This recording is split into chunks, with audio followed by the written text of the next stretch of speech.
जय हिंद बच्चों, मैं राम चौधरी स्वागत करता हूँ आप सभी का हमारे चैनल रुद्रा फिजिक्स क्लासेस में। हम कंटिन्यू कर रहे हैं chapter number 5 magnetism and matter, और आज हम बात करेंगे 3 टॉपिक्स के बारे में। Torque on magnetic dipole in uniform magnetic field, work done in rotating the dipole in uniform magnetic field, and the potential energy of any magnetic dipole in external magnetic field, uniform magnetic field. तो इन 3 topic के बारे में आज हम discuss करेंगे। Start करते हैं। First is the torque on bar magnet. अब देखिए, ये ऑलरेडी हम जानते हैं एवरी बार मैग्नेट, यानी कि अगर हम बात करें एवरी बार मैग्नेट या कोई भी मैग्नेट होती है, every magnet will behave like a dipole, and for ideal magnetic dipole we will consider bar magnet. ये बात हम ऑलरेडी कर चुके हैं।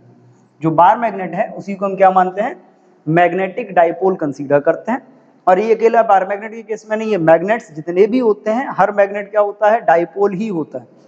बट आइडियल डाइपोल के लिए हम बार मैग्नेट को कंसीडर करते हैं क्योंकि वो सारे स्पेसिफिकेशंस को फॉलो कर सकता है।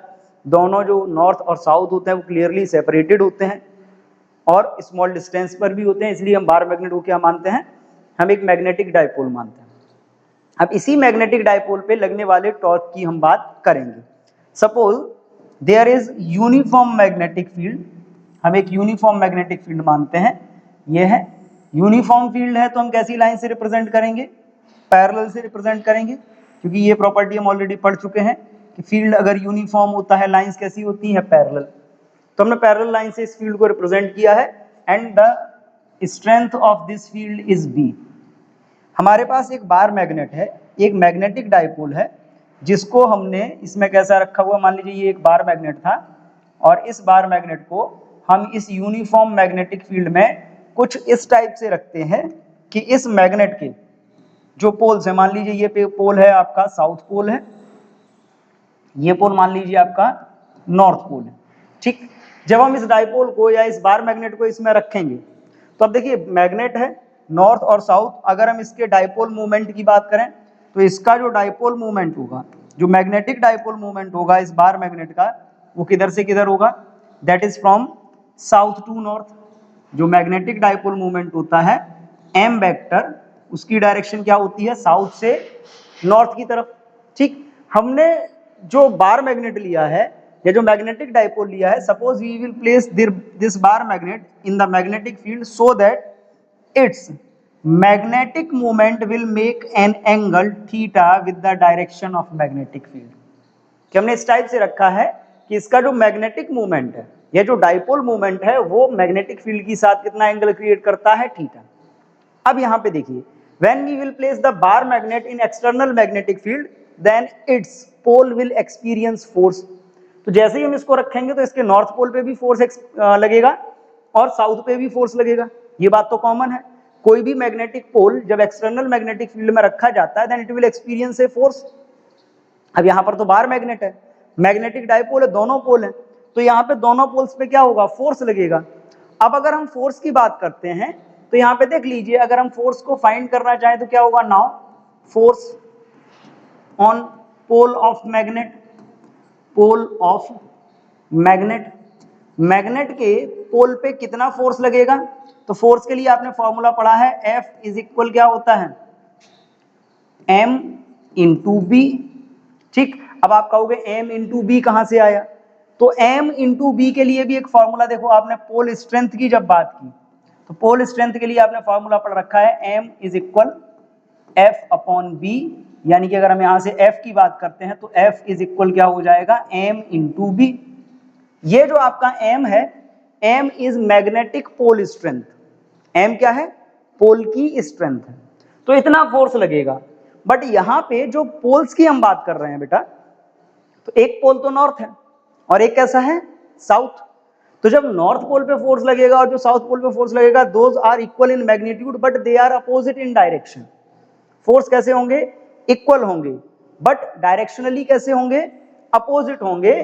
तो अगर हम यहाँ पे बात करते हैं तो 2 फोर्स लगते हैं, मान लीजिए एक फोर्स लग रहा है इस पे, तो इधर की तरफ ये फोर्स लग गया, मान लीजिए नॉर्थ पोल पे लग रहा है, F फोर्स ऑन नॉर्थ, और एक फोर्स किधर लग रहा है, साउथ पे लग रहा है। ठीक है, फोर्स ऑन साउथ। तो यहां पे अगर हम बात करें तो एक बात तो क्लियर है, वी नो जो आपका एफ एन वेक्टर है that is equal minus F S vector, that means both forces are equal in magnitude but opposite in direction. तो अब दोनों फोर्स लग रहे हैं, दो फोर्स इक्वल हैं लेकिन अपोजिट हैं। अगर हम यहाँ पे रिजल्टेंट फोर्स की बात करें तो यहाँ पे resultant force on the dipole तो जीरो हो जाएगा, ऑन द बार मैग्नेट तो जीरो हो जाएगा, but we know both forces have different line of actions, that means the resultant force is zero but they will form a couple and will try to rotate the dipole in the direction of magnetic field। Net force zero हो जाएगा but दोनों ही forces क्या हैं, अलग अलग line of action पे हैं, इसकी लाइन ऑफ एक्शन अलग है, इसकी लाइन ऑफ एक्शन अलग है, दैट मीन्स फोर्स जीरो होते हुए भी ये क्या करेगा, रोटेट करना स्टार्ट कर देगा। तो ये जो फोर्सेस लग रहे थे ये कपल का फॉर्मेशन करेंगे और ये क्या करेंगे, डाइपोल को रोटेट कराएंगे। तो यहां पे हम बात करें, here both have different line of action, different line of action, line of action due to which dipole will rotate, इसके कारण क्या होगा, डाइपोल विल रोटेट। ठीक है, अब ये डाइपोल रोटेट करेगा, due to which dipole will rotate. अब देखिए डाइपोल जब रोटेट करेगा देन, और जहां पे रोटेशन की बात आती है वहीं पे हम क्या बात करते हैं, then torque. Torque is equal क्या हो जाएगा, टॉर्क इज इक्वल हो जाएगा फोर्स इनटू परपेंडिकुलर डिस्टेंस। ठीक, अब देखो दो फोर्स हैं, एक फोर्स एफ एस है, एक फोर्स एफ एन है, दोनों फोर्सेस की अगर हम बात करें, ठीक, लाइन ऑफ एक्शन अलग अलग है। परपेंडिकुलर डिस्टेंस अगर हम इनके बीच की निकालें तो देखो परपेंडिकुलर डिस्टेंस ये तो नहीं होगी, हमने जो मैग्नेटिक पोल लिया था या बार मैग्नेट ली थी, suppose for that bar magnet the pole strength is m, इसका भी स्ट्रेंथ m है, इसका भी स्ट्रेंथ m है, and the distance between them is 2a। Total distance कितनी है, 2l मान ली इनके बीच की डिस्टेंस। तो अब ये 2l पोल्स के बीच की डिस्टेंस है, फोर्सेस के बीच की परपेंडिकुलर डिस्टेंस तो है नहीं। अगर हम यहाँ पे परपेंडिकुलर डिस्टेंस को कैलकुलेट करना चाह रहे हैं तो परपेंडिकुलर डिस्टेंस के लिए देखिए क्या पॉसिबिलिटीज हो सकती है परपेंडिकुलर डिस्टेंस की। तो देखो परपेंडिकुलर डिस्टेंस तो ये होगी क्योंकि फोर्स इधर लग रहा है। ठीक, अगर हम इसको कंटिन्यू करते हैं तो ये जो डिस्टेंस हमको दिखाई दे रही है, now this distance x is perpendicular distance. तो अगर हम यहाँ पे बात करते हैं तो दोनों फोर्सेस के बीच की जो डिस्टेंस होगी परपेंडिकुलर डिस्टेंस, वो ये x होगी जो आपको दिखाई दे रही है, जो हमने परपेंडिकुलर यहाँ से ड्रॉ किया है, that is the perpendicular distance x। अब यहाँ पे देखो, अब यहाँ पे अगर हम बात करते हैं तो क्या होगा, नाउ ठीक, इन डायग्राम, अगर हम डायग्राम में बात करते हैं तो इस डायग्राम में हमको क्या मिलेगा, इस डायग्राम में अगर हम बात करें तो हमको ये बात तो क्लियर है, साइन थीटा इज इक्वल क्या होता है, परपेंडिकुलर अपॉन हाइपोटेनियस होता है। तो परपेंडिकुलर x है, हाइपोटेनियस कितना है 2l, तो यहां से कितना हो जाएगा x बाई 2l, और यहां से अगर हम x की वैल्यू निकालेंगे तो ये क्या हो जाएगा 2l into sine theta. Clear, तो ये तो परपेंडिकुलर डिस्टेंस निकल आई। अगर यही डिस्टेंस अगर हम यहाँ पे प्लेस कर दें देन आपका क्या हो जाएगा, टाउ इज इक्वल क्या था, force F into x. F कितना है ये ऑलरेडी हम कर चुके हैं, यहाँ पे फाइंड कितना था, B इंटू एम। ठीक, और x इज इक्वल क्या आया है, it becomes 2l sign theta. अब इसको देखो, ये m into 2l, m into 2l it is the magnetic dipole movement of bar magnet. m into 2l क्या होता है, इसी बार मैग्नेट का मैग्नेटिक डाइपोल मूवमेंट हो जाएगा। Then we can write it tau is equal m into B into sine theta. आ गया। तो देखो जैसे आपने इलेक्ट्रिक डाइपोल के लिए फाइंड किया था ठीक उसी तरीके से ये भी आ गया। कितना आया, tau is equal m into B sine theta. अब यहाँ पे हमको मालूम है कि m यानी कि magnetic dipole movement of bar magnet, b यानी कि मैग्नेटिक फील्ड स्ट्रेंथ, दोनों ही कैसी हैं, वेक्टर क्वांटिटीज हैं। तो अगर हम इस फॉर्मूले को वेक्टर में नोट करें किसमें नोट करें, वेक्टर में। तो हम इसको वेक्टर में क्या नोट कर सकते हैं, in vector it may be written as tau vector is equal M vector cross B vector. Clear, क्या लिख सकते हैं हम इसको, tau vector is equal M vector cross B vector. That means the vector product of magnetic dipole moment and the strength of magnetic field is called torque on dipole. तो formula भी यहां से मिल गया। ठीक प्रोसीजर वही है कि जब हम मैग्नेटिक डाइपोल को यानी कि बार मैग्नेट को रखेंगे एक्सटर्नल मैग्नेटिक फील्ड में, तो दोनों पोल्स पे क्या होगा, इक्वल और अपोजिट फोर्स लगेंगे।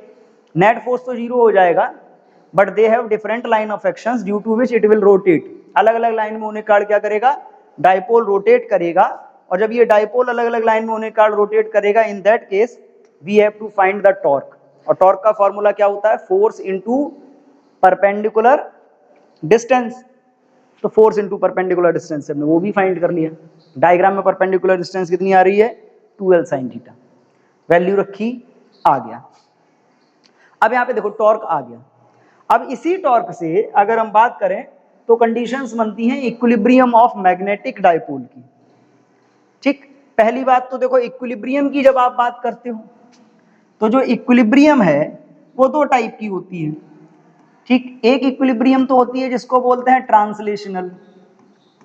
कैसी बोलते हैं, ट्रांसलेशनल इक्विलिब्रियम। और एक इक्विलिब्रियम होती है जिसको हम बोलते हैं रोटेशनल। कौन सा बोलते हैं, रोटेशनल इक्विलिब्रियम।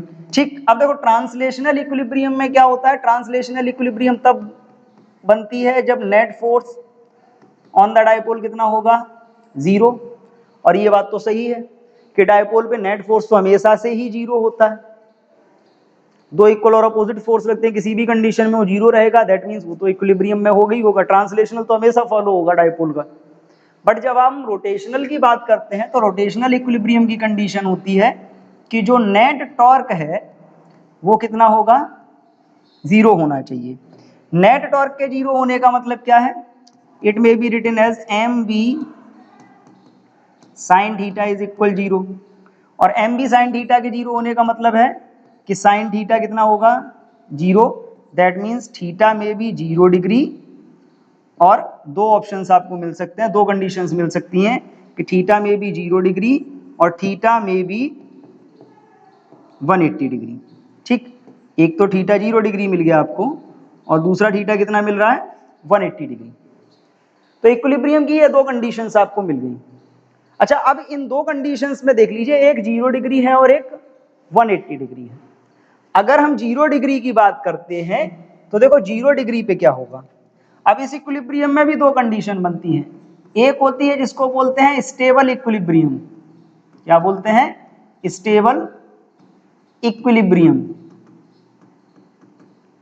ठीक, और एक होती है जिसको आप बोलते हैं अनस्टेबल इक्विलिब्रियम। Unstable equilibrium. ठीक, अब देखो दोनों में डिफरेंस क्या है, स्टेबल इक्विलिब्रियम और अनस्टेबल इक्विलिब्रियम, दोनों में बेसिक डिफरेंस क्या है। हमने एंगल यहां पे देखा था, एक 0 डिग्री आया था और एक 180 डिग्री आया। अगर हम थीटा इज इक्वल 0 डिग्री रख लें, कितना रख लें, थीटा इज इक्वल 0 डिग्री, तो थीटा जब 0 डिग्री होता है then it is called stable equilibrium. यानी कि इस कंडीशन में जो आपका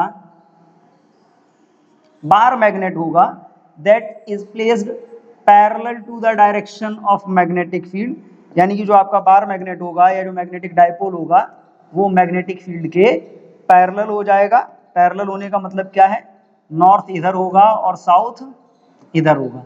यानी कि अगर हम इसमें बात करें तो हम इसको क्या बोल सकते हैं कि जो एम वेक्टर है that is parallel to B vector. ठीक, एम वेक्टर और बी वेक्टर कैसे होंगे, पैरेलल होंगे।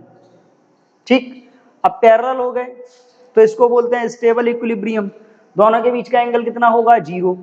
दूसरा एंगल कितना मिला था, 180 डिग्री। तो 180 डिग्री वाले को हम क्या बोलते हैं, it is called unstable equilibrium. Unstable equilibrium में थीटा कितना होगा, 180 डिग्री होगा। 180 डिग्री होने का मतलब है कि जो मैग्नेटिक फील्ड है उसके अंदर जो बार मैग्नेट आप रखोगे वो होगी तो इसके पैरेलल, बट जो डायरेक्शन है वो अपोजिट हो जाएगी, यानी कि नॉर्थ इधर हो जाएगा और साउथ इधर हो जाएगा। It is called unstable equilibrium. यानी कि इस कंडीशन में जो मैग्नेटिक मोमेंट है मैग्नेट का, उसकी जो डायरेक्शन होगी वो मैग्नेटिक फील्ड की डायरेक्शन के अपोजिट होगी, होगा तो पैरेलल, ठीक, डायरेक्शन अपोजिट हो जाएगी, और डायरेक्शन जब अपोजिट हो जाएगी तो it is called anti parallel. इसको बोलते हैं अनस्टेबल इक्विलिब्रियम। यानी कि अनस्टेबल इक्विलिब्रियम की कंडीशन क्या है कि सपोज कोई डायपोल था, जैसे ये डायपोल था, हम यहाँ पे मान लेते हैं कि डायपोल हमने ये रखा था, ठीक, इस टाइप से था, ये रखा था, इसको घुमाया, और जब ये घूम के अनस्टेबल इक्विलिब्रियम में पहुंच जाएगा तो ये रुकेगा नहीं, जैसे ही इस पे वर्क करेगा फोर्स, ये क्या होगा, ये बार बार टर्न करके वापस आने की कोशिश करेगा, बार बार। और एक बार स्टेबल में क्या होता है कि एक बार अगर वो अलाइन हो गया तो फिर वो अपने आप डिस्टर्ब नहीं होगा, जबकि अनस्टेबल में डिस्टर्बेंस के चांसेस रहते हैं। वो थोड़ा सा भी एनर्जी मिलने पे क्या होता है, जैसे ही एनर्जी मिलेगी वो फिर से रोटेशन को स्टार्ट करेगा और स्टेबल में आने की कोशिश करेगा, इसलिए हम उसको अनस्टेबल इक्विलिब्रियम बोलते हैं। क्लियर? एक हो गया स्टेबल, दूसरा हो गया अनस्टेबल। तो इक्विलिब्रियम कब मिलता है? जब नेट टॉर्क जीरो होता है, और नेट टॉर्क जीरो होने की कंडीशन दो है, या तो थीटा 90 और थीटा जीरो हो जाए, या थीटा 180, जीरो पे स्टेबल और 180 पे अनस्टेबल। क्लियर है? देखिए अब इसी पे बेस्ड एक क्वेश्चन है। क्या क्वेश्चन है? A short bar magnet placed with its axis at 30 degree to uniform magnetic field of 0.2 tesla experiences a torque of 0.06 newton into metre. Calculate magnetic moment of magnet, यानी कि magnetic moment calculate करना है, और साथ ही साथ क्या करना है, what orientation of magnet corresponds to its stable equilibrium in magnetic field. तो देखो गिवन है, पहले तो हम गिवन की बात करते हैं। क्या क्या गिवन है हमको? Given theta is equal 30 degree, uniform magnetic field B is equal 0.2 tesla, torque कितना है, tau is equal 0.06 newton into metre. क्या कैलकुलेट करना है? मैग्नेटिक मोमेंट M कैलकुलेट करना है। तो अब देखो M को कैलकुलेट करने के लिए अगर आप इसको सॉल्व करोगे तो आपने फॉर्मूला क्या पढ़ा है? टॉर्क का फॉर्मूला क्या था? Tau is equal M into B sine theta. यानी कि अगर हम यहां से M निकालते हैं तो M इज इक्वल क्या आएगा? Tau upon B sine theta. रखो value, M is equal, tau कितना है 0.06 upon B sine theta, B कितना है 0.2 इंटू साइन 30। ठीक, अब देखो 0.2 से अगर हम इसको कैंसिल करेंगे तो ये कितना आएगा? इट बिकम्स 0.3 अपॉन साइन 30 की वैल्यू कितनी होती है? 1/2। अब आपको क्या समझ में आ रहा है 0.3 कैसे आया? तो इससे कैंसिल करेंगे 0.3 आएगा, क्योंकि 2 3 6, नीचे एक डिजिट डेसिमल का था, ऊपर दो थे, तो एक कैंसिल हो गया तो 0.3 बचेगा। 0.3 अपॉन साइन 30, साइन 30 की वैल्यू 1/2, 2 ऊपर जाएगा तो m इज इक्वल कितना आएगा? 0.6। m इज इक्वल 0.6 और इसका यूनिट होता है एम्पियर इंटू मीटर स्क्वायर। आ गया magnetic moment, tau is equal M B sine theta से। अब इसी में एक चीज और दी है, what orientation of magnet corresponds to its stable equilibrium in magnetic field. ठीक है, तो अगर हम यहाँ पे बात करें for stable equilibrium, stable equilibrium, stable equilibrium में क्या होता है? थीटा इज इक्वल 0 डिग्री, यानी कि जो आपका m वेक्टर है that is parallel to B vector. ये बात अभी हम कर चुके हैं। तो स्टेबल इक्विलिब्रियम के लिए हम क्या करते हैं? थीटा को 0 डिग्री लेते हैं, या हम ये कह सकते हैं कि मैग्नेट का जो मैग्नेटिक मोमेंट है वो मैग्नेटिक फील्ड की डायरेक्शन के डायरेक्शन में होगा या उसके पैरेलल होगा। क्लियर?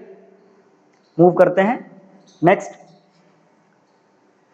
नेक्स्ट क्वेश्चन है short bar magnet of magnetic movement 0.9 joule per Tesla. तो अब देखो इसमें क्या है, गिवन मैग्नेटिक मूवमेंट दिया है, m कितना है 0.9 joule per tesla, placed with its axis at 30 degree with the direction of magnetic field, experiences a torque,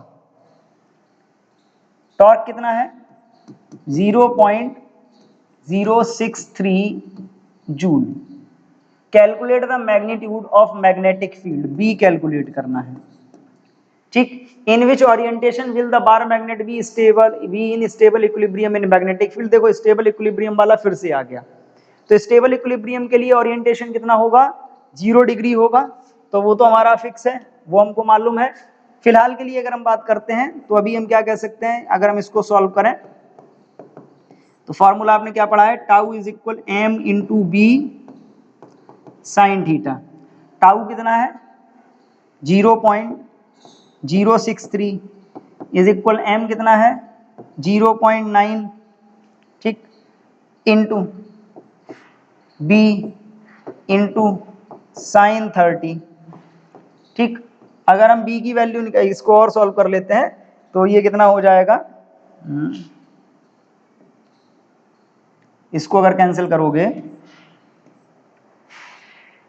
0.07, ठीक है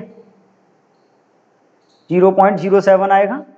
अब इधर अगर हम बात करते हैं तो ये कितना आएगा 0.07 is equal B into sine 30 की वैल्यू कितनी होती है 1/2, 1/2 इधर आएगा तो ये b इज इक्वल कितना हो जाएगा 0.14, और यूनिट क्या होता है इसका टेस्ला।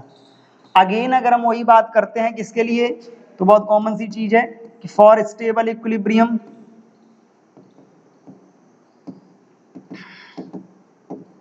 ठीक, स्टेबल इक्विलिब्रियम के लिए आपको मालूम है कि थीटा इज इक्वल कितना होता है 0 डिग्री, यानी कि m वेक्टर जो होगा वो पैरेलल होगा किसके, b वेक्टर के। तो बार बार हम वहीं आ जाते हैं सेम कि स्टेबल इक्विलिब्रियम की कंडीशंस बतानी थी, तो स्टेबल इक्विलिब्रियम की कंडीशन भी हमने बता दी। क्लियर है। तो देखो जो न्यूमेरिकल है टॉर्क के बहुत आसान है, इसी टाइप के आते हैं, बहुत ज्यादा हैवी न्यूमेरिकल एकेडमिक एग्जाम में यानी कि बोर्ड एग्जाम में इससे रिलेटेड आते नहीं हैं। अब अगर हम बात करते हैं आगे किसी टॉपिक की, तो आगे क्या है, अगला टॉपिक है हमारा work done in rotating magnetic dipole in uniform magnetic field. यानी कि एक्सटर्नल मैग्नेटिक फील्ड में मान लीजिए हमारे पास कोई मैग्नेटिक फील्ड है, ये एक यूनिफॉर्म मैग्नेटिक फील्ड है बी। इस मैग्नेटिक फील्ड में हमने एक बार मैग्नेट रखा हुआ है, ये इस टाइप से, ठीक। अब इस बार मैग्नेट को अगर हम रोटेट कराएं, ये यहां पे रखा हुआ है, मान लीजिए ये रखा है, इस बार मैग्नेट की जो पोल है हम ये मानते हैं, ये कौन सा पोल है साउथ, ये पोल हो गया आपका नॉर्थ, ठीक। इनके बीच की डिस्टेंस कितनी है 12, और इनकी जो पोल स्ट्रेंथ है, सपोज इसकी भी पोल स्ट्रेंथ m है, इसकी भी पोल स्ट्रेंथ कितनी है m, ये इस टाइप से रखा हुआ है एक्सटर्नल मैग्नेटिक फील्ड में। तो अभी ये बात तो हमने पढ़ी हुई है कि जब हम इसको एक्सटर्नल मैग्नेटिक फील्ड में रखेंगे then it will experience a force, ये फोर्स एक्सपीरियंस करेगी, और दोनों एंड पे यानी कि दोनों पोल्स पे फोर्स लगेंगे, बट वो फोर्स इक्वल और अपोजिट होंगे on the different line, due to which ये क्या करेगा, बार मैग्नेट या जो मैग्नेटिक डायपोल है ये रोटेट करेगा। हमको फाइंड करना है work done in rotating magnetic dipole, ठीक। मान लीजिए अभी ये जो बार मैग्नेट है, suppose this magnet is placed in uniform magnetic field so that it's magnetic movement, ये इस टाइप से रखा हुआ है कि इसका जो मैग्नेटिक मूवमेंट है कैपिटल M, ये क्या कर रहा है, it will make an angle theta with the direction of magnetic field. इसका मैग्नेटिक मूवमेंट मैग्नेटिक फील्ड के साथ थीटा एंगल क्रिएट कर रहा है। नाउ अगर हम बात करें, now torque on magnetic dipole, अगर हम टॉर्क की बात करते हैं ऑन मैग्नेटिक डायपोल जिसको हम बोलते हैं बार मैग्नेट, ठीक, तो क्या होगा, कितना टॉर्क वर्क करेगा वो हमने पीछे पढ़ा हुआ है, tau is equal m into B sine theta. अब यहां पे देखो, ड्यू टू दिस टॉर्क क्या होगा, डाइपोल विल रोटेट, क्या करेगा, रोटेट। मान लीजिए कितना रोटेट करता है, उसके लिए भी हम कंडीशन लिख लेते हैं, फ्रॉम एंगल हमने ले लिया θ1 टू θ2, देन वर्क डन θ1 से θ2 एंगल तक। मान लीजिए टॉर्क वर्क करता है, ड्यू टू द टॉर्क ये क्या करेगा, रोटेट करेगा। टॉर्क क्यों लगेगा, ये हमको मालूम है, क्योंकि इसके जो एंड्स हैं उन पे इक्वल और अपोजिट फोर्स वर्क करेंगे। इक्वल और अपोजिट फोर्स के कारण ये एक कपल का फॉर्मेशन करेंगे, और ड्यू टू द कपल ये जो टॉर्क जनरेट होगा, उस टॉर्क के कारण ये डायपोल रोटेट करेगा। अब कितना वर्क होगा, तो वर्क डन इन रोटेशन में हमने फॉर्मूला पढ़ा हुआ है कि जो आपका वर्क डन होता है, W इज इक्वल क्या होता है, integration of tau into D theta, और इंटीग्रेशन की लिमिट क्या होगी, θ1 से θ2। बहुत कॉमन सी बात समझो, फॉर्मूला हमने पढ़ा है, वैसे तो होता है work is equal force into displacement, but यहाँ पे फोर्स नहीं है, यहाँ पे क्या है, टॉर्क। तो रोटेशनल मोशन में जो वर्क डन है, ये भी हमने क्लास 11th में ऑलरेडी पढ़ा हुआ है। तो वर्क डन इज इक्वल क्या होता है, torque into angular displacement. Torque angular displacement हमने डी थीटा ले लिया। अब टॉर्क इंटू एंगुलर डिस्प्लेसमेंट से अगर हम इसको सॉल्व करते हैं, तो सॉल्व करने पे यहाँ पे क्या आने वाला है, W is equal integration from θ1 to θ2। Tau की वैल्यू क्या है, m इंटू बी, और क्या हो गया, साइन थीटा। अच्छा, ये अगर हम क्या करें, इसमें देखो इंटीग्रेट कर रहे हैं हम थीटा के रेस्पेक्ट में, तो यहाँ पे क्या होगा, m इंटू बी बाहर आ जाएगा, अंदर क्या बचेगा आपका, W is equal m into B बाहर आ गया, इंटीग्रेशन फ्रॉम θ1 टू θ2, ये बचेगा आपका sine theta into D theta. अब देखो साइन थीटा का इंटीग्रेशन क्या होता है, माइनस कॉस थीटा होता है। क्या होता है, माइनस कॉस थीटा। तो अगर हम यहाँ पे बात करते हैं, तो ये क्या हो जाएगा, W is equal m into B, और ये हो जाएगा माइनस कॉस थीटा, और लिमिट है θ1 से θ2। क्लियर। अब देखो, अगर हम इसमें लिमिट को अप्लाई करते हैं, तो लिमिट को अप्लाई करने पे क्या होगा, W is equal m into B, पहले क्या होगा, माइनस कॉस θ2 माइनस, और ये रहेगा माइनस कॉस θ1। क्लियर, क्योंकि final limit minus initial limit. अब देखो ये जो माइनस इंटू माइनस है, क्या हो जाएगा, प्लस। तो θ1 पॉजिटिव होके पहले आ जाएगा, θ2 कहाँ है, निगेटिव है, बाद में चला जाएगा। And now we will get W is equal m into B, और it becomes cos θ1 minus cos θ2। हो गया। It is the work done in rotating the dipole या bar magnet in uniform magnetic field. अब इसी में एक condition ये भी बन जाती है कि अगर हम इस डाइपोल को, देखो फॉर्मूला तुम्हारे पास आ गया, W is equal m into B, cos θ1 minus cos θ2। अगर हम यहां से बात करें, तो क्या हमको मिला है, W is equal m into B in bracket cos θ1 minus cos θ2। ठीक। अब यहां से एक चीज और समझो, यहां से दो केस बन सकते हैं। एक बन सकता है केस नंबर 1, अगर हम बात करते हैं, केस नंबर 1 क्या है, ठीक, यहां पे देखो θ1 और θ2 के रेस्पेक्ट में हम करते हैं, θ1 इज इक्वल हम क्या लेते हैं, 0 डिग्री, और θ2 इज इक्वल लेते हैं थीटा। ठीक, इसको हम बोलते हैं, θ1 इज इक्वल 0 डिग्री को हम बोलते हैं रेफरेंस पॉइंट। क्या बोलते हैं, रेफरेंस पॉइंट। ठीक, अगर हम किसी डायपोल को रेफरेंस पॉइंट पे रखे हुए हैं, 0 डिग्री पे रखे हुए हैं, 0 डिग्री पे रखे होने का मतलब है, या सॉरी इसको रेफरेंस पॉइंट नहीं बोलते, 0 डिग्री पे रखा है, तो θ1 इज इक्वल 0 डिग्री। 0 डिग्री का मतलब क्या है, स्टेबल इक्विलिब्रियम है। क्या है, स्टेबल इक्विलिब्रियम। ठीक है, स्टेबल इक्विलिब्रियम है, और θ2 इज इक्वल थीटा। हम ये मान लेते हैं कि स्टेबल इक्विलिब्रियम में था, उसके बाद हमने इसको रोटेट कराया। अब अगर हम इसको रोटेट कराएंगे, तो इस कंडीशन में क्या होगा, देन देन आपका जो वर्क डन होगा that becomes m into B, ये क्या हो जाएगा cos 0 degree minus cos theta, और ये फॉर्मूला हो जाएगा W is equal m into B in bracket 1 minus cos theta. एक तो केस ये हो गया कि डायपोल अगर स्टेबल इक्विलिब्रियम में था और हम उसको स्टेबल इक्विलिब्रियम से रोटेट करा के लाए हैं, तो स्टेबल इक्विलिब्रियम से रोटेट कराने में जो वर्क डन होगा वो इतना होगा। दूसरा केस इसमें क्या बन सकता है, अगर हम सेकंड केस की बात करें तो सेकंड केस क्या हो सकता है इसका, केस नंबर 2। सेकंड केस में हम ये मान के चलते हैं कि जो θ1 है वो कितना था, दैट इज 90 डिग्री, और θ2 इज इक्वल θ। θ1 90 का मतलब क्या है कि टॉर्क कितना हो जाएगा, मैक्सिमम, और जो मैक्सिमम टॉर्क की कंडीशन होगी, ठीक है, मैक्सिमम टॉर्क की कंडीशन होगी, इस कंडीशन में क्या है, मैक्सिमम टॉर्क है, और मैक्सिमम टॉर्क की कंडीशन को हम क्या बोलते हैं, it is called reference point. क्या बोलते हैं हम इसको, रेफरेंस पॉइंट बोलते हैं। तो अगर हम मैक्सिमम टॉर्क की कंडीशंस में या रेफरेंस पॉइंट की कंडीशन में बात करते हैं, अब अगर हम डाइपोल को रोटेट कराएंगे तो इस कंडीशन में जो वर्क डन होगा वही वर्क डन क्या होगा, that is called the potential energy of dipole in external magnetic field.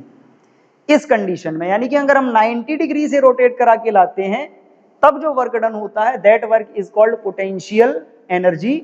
और नेक्स्ट टॉपिक हमारा वही है potential energy of magnetic dipole. तो हमने क्या भी बताया था, पोटेंशियल एनर्जी क्या होगी, work done in rotating dipole,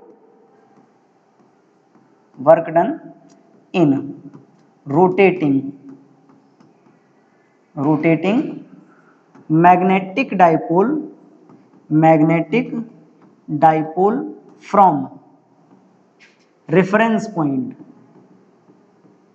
reference point का मतलब क्या हो गया, मैक्सिमम टॉर्क की कंडीशंस, यानी कि रेफरेंस पॉइंट से वर्क डन रोटेट कराने में जो वर्क डन होता है, work done in rotating magnetic dipole from reference point two a certain angle is called potential energy. क्या बोलते हैं हम इसको, पोटेंशियल एनर्जी। यानी कि हमने क्या पढ़ रखा है, वर्क डन इज इक्वल क्या होता है, जो फॉर्मूला आपने पढ़ा अभी तक, W इज इक्वल क्या होता है, m into B cos θ1 minus cos θ2। ठीक, अगर हम यहाँ पे वैल्यू रखते हैं तो यहाँ पे देखो फॉर पोटेंशियल एनर्जी जो हमने डिफाइन किया, क्या डिफाइन किया है पोटेंशियल एनर्जी के लिए कि θ1 इज इक्वल 90 डिग्री होना चाहिए और θ2 कितना होना चाहिए, θ। तो अगर θ1 90 डिग्री हो गया और θ2 इज इक्वल θ हो गया, इस कंडीशन में अगर हम वैल्यू प्लेस करते हैं क्या हो जाएगा, देन जो आपका वर्क डन है then U is equal W। ठीक, और ये कितना हो जाएगा, U इज इक्वल W की वैल्यू क्या थी, m इंटू बी। अब वैल्यू रख दो इसकी, cos 90 माइनस cos θ। देखो cos 90 की वैल्यू होती है 0, तो cos 90 0 हो जाएगा, ये हट जाएगा, हमारे पास क्या बचेगा, u is equal minus M B cos theta. तो ये जो वैल्यू आई है हमारे पास एम बी कॉस थीटा, ये किसकी है, पोटेंशियल एनर्जी की वैल्यू है। और इसके अलावा अगर हम बात करें तो हमारे पास क्या आया है, u is equal minus M B cos theta आ रहा है। ठीक, अगर हम इसी को वेक्टर में नोट करें तो देखो आप ये भी लिख सकते हो इन वेक्टर, एनर्जी तो वेक्टर होती नहीं है, स्केलर है, तो एनर्जी तो वेक्टर में कन्वर्ट होगी नहीं, बट m और b दोनों वेक्टर में कन्वर्ट होंगे। साथ में क्या लगा है, cos theta, then it may be written as u is equal minus m vector dot b vector.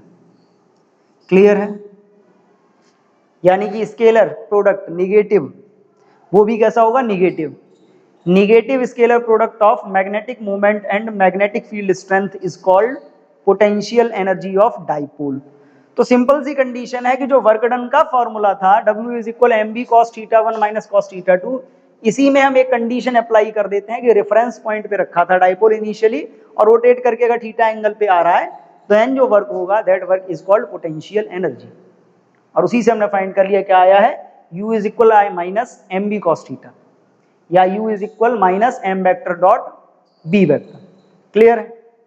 तो देखो वर्क डन का भी हो गया, पोटेंशियल एनर्जी का भी हो गया। अब कुछ क्वेश्चंस की भी बात कर लेते हैं इससे रिलेटेड। क्या क्वेश्चन होंगे? देखिए एक क्वेश्चन ये दिया हुआ, a magnet having a magnetic movement 1.0 into 10 to the power 4 joule per tesla, यानी कि गिवन क्या क्या है हमको, पहले गिवन डेटा पे आते हैं। ठीक, मैग्नेटिक मूवमेंट यानी कि m दिया है 1.0 into 10 to the power 1.0 into 10 to the power 4 joule per Tesla.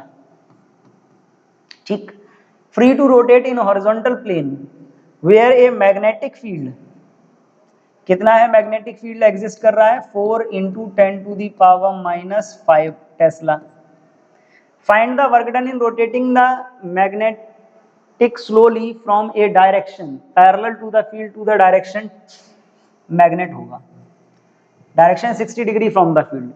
Direction rotate मतलब वर्क डन हमको फाइंड करना है। कंडीशन दी है theta 1 is equal parallel to field, parallel to field कितना होता है 0 डिग्री, और कितनी डायरेक्शन पे रोटेट करा के ले जाना है 30 डिग्री पे, सॉरी 60 डिग्री पे ले जाना है। तो अब इसमें देख लो 0 से 60 डिग्री, अब देखो 0 से 60 डिग्री पे अगर आप लेके आओगे तो क्या होगा इसका सॉल्यूशन, आपने पढ़ रखा है W is equal M into B in bracket cos theta 1 minus cos theta 2। m कितना है 1.0 into 10 to the power 4 into b कितना है 4 into 10 to the power minus 5, और ब्रैकेट में क्या है कॉस थीटा 1 यानी कि 0 डिग्री माइनस कॉस 60। कर लीजिए, वैल्यू प्लेस कर ली, सॉल्व करोगे आप इसको, देन यू विल गेट, इसको मल्टीप्लाई करोगे तो 4 into 10 to the power minus 1, 1 into 4 4, और 10 टू दी पावर माइनस 5, ये प्लस का 4 तो कितना रह जाएगा 10 टू दी पावर माइनस 1 रह जाएगा, और ये कितना होगा cos 0 की वैल्यू होती है 1 और cos 60 की 1/2, तो 1 माइनस 1/2 यानी कि 4 into 10 to the power minus 1 into 1/2, 2 से कैंसिल करोगे तो ये कितना आएगा 2 into 10 to the power minus 1, या इसी को लिख सकते हैं 0.2। Work done is equal 0.2 joule. Clear? तो इतना वर्क होगा। सिंपली जो फॉर्मूला था, जो कंडीशंस थी, उन कंडीशंस में गिवन फॉर्मूले को हमने इंप्लीमेंट किया। जैसे ही हम फॉर्मूले को इंप्लीमेंट करेंगे तो जो वैल्यू है वो हमको मिल जाएगी। क्लियर है? क्लियर? आसान है, सॉल्व कर सकते हो। आज हम इतना ही रखेंगे, मिलते हैं नेक्स्ट वीडियो में नेक्स्ट टॉपिक के साथ। तब तक के लिए थैंक यू एंड जय हिंद।